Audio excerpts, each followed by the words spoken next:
नमस्कार साथियों, स्वागत है आप सभी लोगों का टेक्स्ट बुक यूट्यूब चैनल पर। और स्वागत है आपका इस सेशन में जहां पर आज हम लोग बात करने वाले हैं यूजीसी के नए नियम जो अभी आए हैं उनको लेकर हम लोग बात करेंगे। न्याय या जो है रिवर्स यहां पे भेदभाव हो रहा है, इन पर हम लोग बात करने वाले हैं। जो कि आपको पता है दोस्तों, अभी एंटी डिस्क्रिमिनेशन रूल्स 2020 जो 6 आया है, इसका आखिर क्या सच है, क्यों जो है दोस्तों यहां पे जो यूआर कैटेगरी मतलब जो है अनरिजर्व कैटेगरी है वो इसका जो है दोस्तों विरोध कर रहे हैं, सड़कों पर उतर आए हैं। इन सब चीजों पे बात करेंगे। तो एक बार जल्दी जल्दी से जुड़ जाइए सभी लोग। छोटा सा ही सेशन रहेगा, 4 से 5 मिनट तक, अंत तक जुड़े रहिएगा। आपको हर एक चीज का जो है दोस्तों पता चल जाएगा यहां पर। देखिए, सबसे पहले तो दोस्तों देश भर में आप लोगों ने देखा होगा आक्रोश जो है चल रहा है। क्यों चल रहा है उसका रीजन है, ठीक है। आपने देखे होंगे सोशल मीडिया पे यूजीसी जो न्यू रूल्स आए हैं उनको लेकर जो है दोस्तों बहुत सारे वीडियोस बन रहे हैं, ठीक है।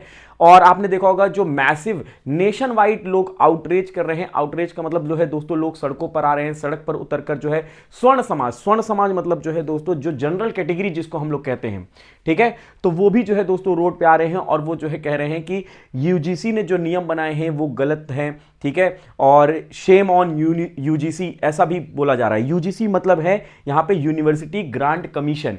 यूनिवर्सिटी ग्रांट कमीशन क्या करती है दोस्तों, जो एग्जाम्स होते हैं एनईटी के उनको जो है कंडक्ट करवाती है और जो दोस्तों यहां पे यूनिवर्सिटी और कॉलेजेस को मान्यता जो है प्राप्त करवाती है, ठीक है। और यहां पे दोस्तों अब ये 3 जो है सवाल हैं कि क्यों वो आ रहे हैं। तो पहला तो मैसिव नेशन वाइड आउटरीच हो रहा है, सड़क पर जो है स्वर्ण समाज आ रहा है। मुख्य सवाल यह है क्या यह शक्ति का जो है दुरुपयोग है, क्योंकि दोस्तों यूजीसी के जो भी अभी नियम बने हैं क्या इसका दुरुपयोग हो सकता है, ये सब चीजों पे चर्चा करना बहुत जरूरी है। देखिए, अभी दोस्तों यूजीसी के बारे में हम लोग सबसे पहले जान लेते हैं यूजीसी की शक्तियां और जिम्मेदारियां क्या हैं। देखिए, इसकी अगर हम बात करें तो 1953 में जो है स्थापना हुई थी, मौलाना अबुल कलाम आजाद द्वारा की गई थी, ठीक है। और इसको विधिक दर्जा मिला था, ठीक है। मतलब इसको जो है दोस्तों यहां पे 1956 एक्ट के तहत जो है स्टैच्यूरी बॉडी बना दिया गया। स्टैच्यूरी बॉडी मतलब विधिक दर्जा दे दिया गया, वैधानिक जो है दर्जा दे दिया गया 1956 में, ठीक है। और इसकी ताकत क्या है, यूनिवर्सिटी को मान्यता देना, जैसा कि मैंने अभी आपको कहा कि ये यूनिवर्सिटी और कॉलेजेस को मान्यता देती है। और नेट मतलब नेशनल एलिजिबिलिटी जो टेस्ट होता है उसको परीक्षा करवाती है, ये ध्यान रखेंगे। इनकी भूमिका क्या है, हायर एजुकेशन की जो है गवर्निंग बॉडी है। जैसे कोई यूनिवर्सिटी है तो उसकी गवर्निंग बॉडी, उसको कैसे चलाना है, किस क्या नियम होने चाहिए, वो ये सब बनाती है, ठीक है। तो ये रही यूजीसी की बात। लेकिन अब हम बात करते हैं दोस्तों, आखिर ये यूजीसी के जो न्यू रूल आए हैं इसकी शुरुआत कहां से हुई। तो इसकी शुरुआत होती है दोस्तों सन 2016 में, जब रोहित वेमुला जो कि दोस्तों एक हैदराबाद यूनिवर्सिटी के जो है दोस्तों विद्यार्थी थे, जहां पर उनके साथ जो है दोस्तों भेदभाव किया जाता है, गलत बर्ताव किया जाता है, जाति के आधार पर जो है दोस्तों इनके साथ भेदभाव होता है, जिसकी शिकायत भी इन्होंने की थी। और उन्होंने दोस्तों आत्महत्या कर ली और उन्होंने जाते समय यह कहा कि जो उनका जन्म हुआ है जिस परिवार में या फिर जिस भी वर्ग में, वो उनके लिए जो है दोस्तों जीवन देने की जगह जीवन ले लिया, क्योंकि भेदभाव हुआ उनके साथ और उन्होंने अपना जीवन दोस्तों त्याग दिया, मतलब आत्महत्या कर ली। इसके बाद दोस्तों यहां पे एक दूसरा केस भी आता है सन 2019 में, जब पायल तड़वी जो कि BYL नायर अस्पताल मुंबई में सीनियर डॉक्टर्स द्वारा जो है दोस्तों यहां पे प्रताड़ना का आरोप लगाया गया था, ठीक है। और इनको प्रताड़ित किया गया था, जिसकी वजह से इन्होंने भी जो है दोस्तों आप लोगों को पता होगा कि क्या हुआ फिर बाद में, ठीक है। तो इन दोनों केसेस को लेकर जो है दोस्तों बहुत समय से चीजें चली आ रही थी। तो इन्हीं पर क्या करना था कि मांग उठी कि भैया यहां पर एक कैंपस में जो भेदभाव हो रहा है उसको रोकने के लिए सख्त कानून बनाया जाए। भाई इनके साथ भी कैंपस में हुआ, इनके साथ भी, तो अब इसके लिए मांग बढ़ गई कि भैया एक ऐसा जो है दोस्तों नियम आना चाहिए जिससे जो भेदभाव हो रहे हैं यूनिवर्सिटी या कैंपस में उन पर रोकथाम लगाया जाए। तो इसके बाद क्या होता है, सुप्रीम कोर्ट में ये बात पहुंचती है, क्योंकि दोस्तों इन दोनों के जो है माता पिता, जैसे रोहित वेमुला जी की बात कर लें या फिर हम लोग जो है पायल जी की बात कर लें, पायल तड़वी जी की, इनके जो पेरेंट्स पहुंचे सुप्रीम कोर्ट में 2019 में एक याचिका दायर की जाती है रोहित और पायल की माता और पिता के द्वारा, ठीक है। अब यहां पे जब ये दोस्तों बात पहुंची तो 2025 में यूजीसी ने अपना एक ड्राफ्ट रेगुलेशन तैयार किया, ठीक है, 2025 में, जो 14 जनवरी 2025 को यूजीसी के नियमों की घोषणा कर दी।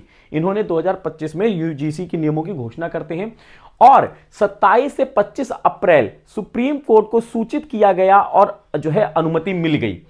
अब इसमें दिक्कत यह थी, पहले तो दोस्तों यहां पे अगर मैं आपको बता दूं, जब यह बनाया गया नियम तो इसमें एससी और एसटी को प्रोटेक्शन की बात की गई। ठीक है, अब एससी एसटी की प्रोटेक्शन की बात की गई तो बीच में जो है दोस्तों दिग्विजय कमेटी जो थी उन्होंने ये कहा था कि ये तो ओबीसी वाले बच्चों के साथ गलत हो जाएगा क्योंकि उनके साथ भी प्रताड़ना होती है। हालांकि ओबीसी वाले बच्चों के साथ आपने देखा होगा उतनी प्रताड़ना नहीं देखने को मिलती है as compare to SC ST, but जब वो वहां पे मांग उठी और वो दोस्तों उस कमेटी ने ये कहा कि नहीं ओबीसी को भी इसमें इंक्लूड करना चाहिए, तो ओबीसी को भी इसमें इंक्लूड कर दिया गया। तब जाकर दोस्तों जो स्वर्ण समाज है वो उनके लिए खतरा बन गया। ठीक है, कि क्या हम ही सिर्फ ऐसे लोग हैं जो हम भेदभाव करते हैं? ठीक है, क्या ये आपस में भेदभाव नहीं करते? एससी एसटी ओबीसी आपस में भेदभाव नहीं करेंगे या फिर जो है दोस्तों लड़ाई नहीं करेंगे? तो ये सब चीजों को लेके जो है दोस्तों स्वर्ण समाज जो है रोड पर आया। अब दोस्तों यहां पे जो एंटी डिस्क्रिमिनेशन रूल्स 2026 आए हैं इसमें कौन कौन जो है दोस्तों क्या क्या करने वाला है उसके बारे में हम बात करें। तो अब मैंने जैसे कहा पहले एससी एसटी को रखा गया था केवल, बाद में ओबीसी को भी जो है दोस्तों इसके तहत प्रोटेक्ट किया गया है। और आरोपी अब किसको बता दिया गया? General category. दोस्तों ये रूल्स के हिसाब से तो यही लग रहा है कि एससी एसटी और ओबीसी के साथ जो है गलत होता है और गलत करने वाला होता है वो जनरल कैटेगरी वाला होता है। क्या इन तीनों के आपस में जो है दोस्तों रंजिशें नहीं रहेंगी, जो है इनके बीच में भेदभाव नहीं रहेगा? ओबीसी वाला क्या एससी एसटी के साथ भेदभाव नहीं करेगा? या जो है दोस्तों आपस में इनकी जो है कभी भी बहस नहीं हो सकती? बिल्कुल हो सकती है। तो वही सवाल है कि विवाद क्या भेदभाव केवल स्वर्ण छात्र ही करते हैं? इसलिए दोस्तों स्वर्ण समाज जो है रोड पर आया। आगे बात करें तो उल्लंघन अगर कोई करता है तो उस, और ये सिर्फ केवल दोस्तों छात्र नहीं, उस यूनिवर्सिटी में जो है दोस्तों जो भी व्यक्ति कार्य कर रहा है उसके खिलाफ भी ये रूल रहेंगे, मतलब ये रूल सबके लिए लागू रहेंगे। ठीक है, तो उल्लंघन करने पे क्या सजा रहेगी? करियर और कॉलेज दोनों खत्म हो जाएगा। अब क्या क्या नियम है देखो, इसके अंदर यह कहा गया कि अगर कोई भी छात्र जो है भेदभाव करता पाया हुआ जाता है तो उसकी डिग्री रोकी जा सकती है और भविष्य की परीक्षाओं और नौकरियों से वंचित किया जा सकता है। अब सवाल यह उठता है कि मान लीजिए किसी कोई एससी स्टूडेंट है या एसटी स्टूडेंट है, मतलब अनुसूचित जनजाति अनुसूचित जाति जो है वर्ग के लोग हैं, अगर किसी जो है जो बच्चा स्वर्ण समाज का है उसके साथ दोस्तों उसकी कुछ रंजिशें रही हैं, उसके खिलाफ वो शिकायत कर देता है, तो क्या उस जो स्वर्ण समाज का बच्चा है उसको आगे चल के पढ़ने और जो है दोस्तों कार्य करने का जो है दोस्तों वंचित कर दिया जाएगा? ठीक है, ये है। दूसरी चीज संस्थाओं के लिए क्या है? अगर दोस्तों संस्थान जो है भेदभाव करती हुई पाई जाती है तो उनकी जो मान्यता है उसको रद्द कर दी जाएगी, मतलब जो इनको रिकॉग्निशन मिला है वो डी रिकॉग्निशन कर दिया जाएगा, मान्यता रद्द हो जाएगी उस यूनिवर्सिटी और कॉलेज की। और तीसरी चीज जो है दोस्तों जो फंडिंग होती है सरकारी ग्रांट और जो ऑनलाइन कोर्सेज पर जो है दोस्तों यहां पे रोक लग जाएगी अगर ये दोस्तों पाया जाता है। ये कुछ चीजें हैं जो इसके तहत कही गई हैं कि क्या क्या यहां पे जो है दोस्तों सजा हो सकती है अगर कोई उल्लंघन करता पाया जा सकता है। अब सबसे जो है दोस्तों बड़े सवाल क्या है? कानून एक तरफा है ऐसा लोग जो है दोस्तों मान रहे हैं, क्योंकि स्वर्ण समाज तो यही कह रहा है। क्वेश्चन उनके सुनिएंगे तो आपको यही लगेगा कि जो है इंट्रा कास्ट भेदभाव एससी एसटी ओबीसी के बीच आपसी भेदभाव का क्या? अगर मान लीजिए कि इन्होंने ये कहा कि अगर कोई भी जो है जनरल कैटेगरी का बच्चा एससी एसटी ओबीसी के साथ जो है दोस्तों भेदभाव करता पाया जा सकता है उसको ये सजा होंगी, लेकिन अगर एससी एसटी ओबीसी के जो बच्चे हैं वो आपस में अगर भेदभाव करते हैं तो उनके लिए क्या सजा, उनके लिए क्या प्रावधान है? कोई ये चीज मेंशन नहीं है। दूसरी चीज रिवर्स डिस्क्रिमिनेशन, यदि कोई आरक्षित वर्ग का छात्र सामान्य वर्ग के साथ भेदभाव करे तो सुरक्षा कहां है? स्वर्ण समाज का यह कहना है कि मान लीजिए कि कल को एससी एसटी ओबीसी जो है वो भेदभाव करते हैं जनरल कैटेगरी के साथ, तो उसके लिए क्या नियम है, वो कहां पर है? तीसरा सवाल, यूजीसी के पास पैमाना क्या है यह सिद्ध करने का कि कोई लिटमस पेपर नहीं है कि कई भेदभाव किसने किया है? दोस्तों यहां पर यही माना जाएगा, अगर जो है एससी एसटी या ओबीसी का बच्चा अगर शिकायत करता है तो यह माना जाएगा कि उसके साथ गलत हुआ है, लेकिन कहीं पर भी ऐसा लिटमस पेपर नहीं है जिससे यह चेक किया जा सके क्या यह जो है भेदभाव सच में हुआ था या फिर जो है दोस्तों ये बच्चों की रंजिशों की वजह से ये शिकायत की जा रही है। ये कहीं पर भी नहीं है। अब शिकायत होने पे क्या होगा वो सुनिए। जैसे अगर कोई शिकायत करता है तो यहां पे एक इक्विटी ढांचा बना हुआ है, ठीक है, तो इस ढांचे का जो फ्रेमवर्क है इसका रोल क्या है ये बताइए। तो इसमें जल्दबाजी में फैसला होगा, क्योंकि इन्होंने तो यही कहा कि बहुत जल्दीबाजी में होगा, क्योंकि इन्होंने कहा जैसे ही अगर कोई कंप्लेन आती है, SC ST OBC का जो है बच्चा कंप्लेन करता है तो तुरंत वो कंप्लेन लिखी जाएगी, ठीक है, एक इक्विटी कमेटी बनाई जाएगी जो 24 घंटे के अंदर उसकी बैठक होगी। और इस कमेटी में जो है दोस्तों कौन कौन होंगे, इसकी संरचना क्या होगी, इक्विटी स्क्वाड होगा इसके अंदर, ठीक है, ओम्बड्समैन होगा, इक्विटी जो है एम्बेसडर होगा, ये इसके अंतर्गत होंगे, ठीक है। और ये 24 घंटे के अंदर कंप्लेन हुई, 24 घंटे के अंदर इनकी बैठक होगी, इसकी रिपोर्ट 15 दिन के अंदर पेश की जाएगी, ठीक है, 15 दिन के अंदर पेश की जाएगी। और इसके जैसे ही दोस्तों रिपोर्ट पेश की जाएगी 7 दिन के भीतर उसको जो है यहां पे क्या किया जाएगा, एक्शन लिया जाएगा। सवाल यही है कि ना लिटमस पेपर है, मतलब लिटमस पेपर जिससे हमें पता ही नहीं चला कि भेदभाव सच में हुआ है या नहीं हुआ है, या किसने भेदभाव किया है ये नहीं पता चला है, और कंप्लेन होते ही जो है दोस्तों इतनी जल्दबाजी में जो है एक्शन लिया जा रहा है। तो आखिर जो है बच्चे जो स्वर्ण समाज के हैं वो यही कह रहे हैं कि हमारे लिए कहां पर कोई चीज है, हमें अगर हमारे साथ भेदभाव होता है या हमने जो है कोई गलती नहीं की है उसको आप कैसे जांचोगे, इसके बारे पे कहीं पर भी मेंशन नहीं है। अब देखो कानून का सच में क्या दुरुपयोग हो रहा है या फिर इसको जो है दोस्तों न्याय या हथियार माना जा रहा है। तो देखिए कैंपस की राजनीति और गुटबाजी हो सकती है, हो सकता है कि SC ST स्टूडेंट जो है दोस्तों जनरल के साथ जो है दोस्तों यहां पे राजनीति चल रही हो पहले से भी, और होता भी है, यूनिवर्सिटी दोस्तों के बीच में हो जाती है, लोगों के बीच में हो जाती है। तो क्या ये दोस्तों इसका जो है हमें इससे न्याय मिलेगा या इसका लोग जो है गलत उपयोग करेंगे। और इससे पहले भी देखा गया है कि कई ऐसे जो है दोस्तों नियम बने हैं जिससे दोस्तों गलत उसका उपयोग किया गया है, ठीक है। इसमें व्यक्तिगत दुश्मनी भी निकालने के लिए झूठी शिकायत की जा सकती है, यह भी स्वर्ण समाज कह रहा है, हो सकता है झूठी शिकायत कर दे तो फिर हम क्या करेंगे, ठीक है। बिना जांच वेरिफिकेशन के सीधे कार्यवाही का डर, अभी जैसा कि मैंने कहा जैसी कंप्लेन होगी उसके 24 घंटे के अंदर जो है दोस्तों यहां पे स्क्वाड बैठ आएगा, इक्विटी स्क्वाड बैठ आएगा। स्क्वाड बैठने के बाद जो है दोस्तों उसको 15 दिन के अंदर जो है उस पर मतलब जो है रिपोर्ट आएगी और 7 दिन के अंदर जो है उस पर एक्शन ले लिया जाएगा। आखिर क्या किया जाएगा फिर यहां पे, ठीक है। तो ये बहुत ज्यादा जो है दोस्तों गलत चीज है। दूसरी चीज अगर हम बात करते हैं राजनीति क्या यह वोट बैंक का खेल है। लेकिन अगर वोट बैंक का खेल है तो क्या स्वर्ण समाज को साइड कर दिया जा रहा है, उस पर भी बात करते हैं।